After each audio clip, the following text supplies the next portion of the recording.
SSMB 29 അങ്ങനെയാണ് ഇപ്പോൾ ആ സിനിമയ്ക്ക് ടൈറ്റിൽ ഇട്ടിരിക്കുന്നത്.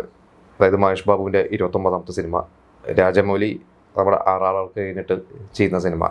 അപ്പോൾ ഭയങ്കര പ്രതീക്ഷ തന്നെയായിരുന്നു ഇതിൻ്റെ ഒരു എന്താ പറയുക, ആദ്യത്തെ ഒരു അനൗൺസ്മെൻറ്റ് വന്നു കഴിഞ്ഞപ്പോഴൊക്കെ ഭയങ്കര ഹോപ്പായിരുന്നു. കാരണം മഹേഷ് ബാബു നമുക്കറിയാം തെലുങ്കിലെ ഒരു വലിയൊരു സൂപ്പർ സ്റ്റാർ തന്നെയാണ്. പക്ഷെ അദ്ദേഹം തെലുങ്കിൽ നിന്ന് മാറി, അതായത് ഒരു പാൻ ഇന്ത്യൻ, ഇപ്പോൾ നമുക്കറിയാം രാം ചരൺ, NTR അല്ലെങ്കിൽ അല്ലു അർജുൻ, ഇവരൊക്കെ ഒരു പാൻ ഇന്ത്യൻ ലെവലൊക്കെ എത്തിയിട്ടുണ്ട്. അതായത് ഇവരുടെ സിനിമകളൊക്കെ ആന്ധ്ര തെലുങ്കാനയിൽ നിന്ന് പുറത്ത് ഒക്കെ സഞ്ചരിച്ച്, പ്രത്യേകിച്ച് RRR എന്ന് പറയുന്ന ഒരു സിനിമയാണ് ശരിക്ക് രാം ചരണിനെയും NTRനെയൊക്കെ കുറച്ച് ജനകീയമാക്കിയത് മീൻസ് പുറത്തുള്ള സംസ്ഥാനങ്ങളിൽ. അപ്പോൾ മഹേഷ് ബാബു ഇപ്പോൾ രാജമൗലിയായിട്ട് കൈ കൊടുക്കുക എന്ന് പറയുമ്പോൾ അങ്ങനെ ഒരു പ്രതീക്ഷ തന്നെയാണ്. അപ്പോൾ അത് എന്ത് തരം സിനിമയാണ്, അതിൻ്റെ ഭയങ്കര ഡീറ്റെയിൽസ് ഒന്നും നമുക്കറിയാം. രാജമൗലി ഒന്നും അങ്ങനെ പുറത്തു വിടാത്തതാണ്. ഇതിനിടയ്ക്ക് പൃഥ്വിരാജ് വീൽ ചെയറിലിരിക്കുന്ന ഒരു സ്റ്റിൽ എപ്പോഴോ ഒന്ന് പുറത്തു വന്നിരുന്നു. അത് ലീക്കായതാണെന്നൊക്കെയാണെന്ന് കേട്ടത്. എന്തായാലും പൃഥ്വിരാജ് അതിൽ ഒരു കൊടും വില്ലനായിട്ടാണ് എന്നുള്ളതാണ് ഇപ്പോൾ കിട്ടിയിട്ടുള്ള റിപ്പോർട്ട് വെച്ചിട്ട്.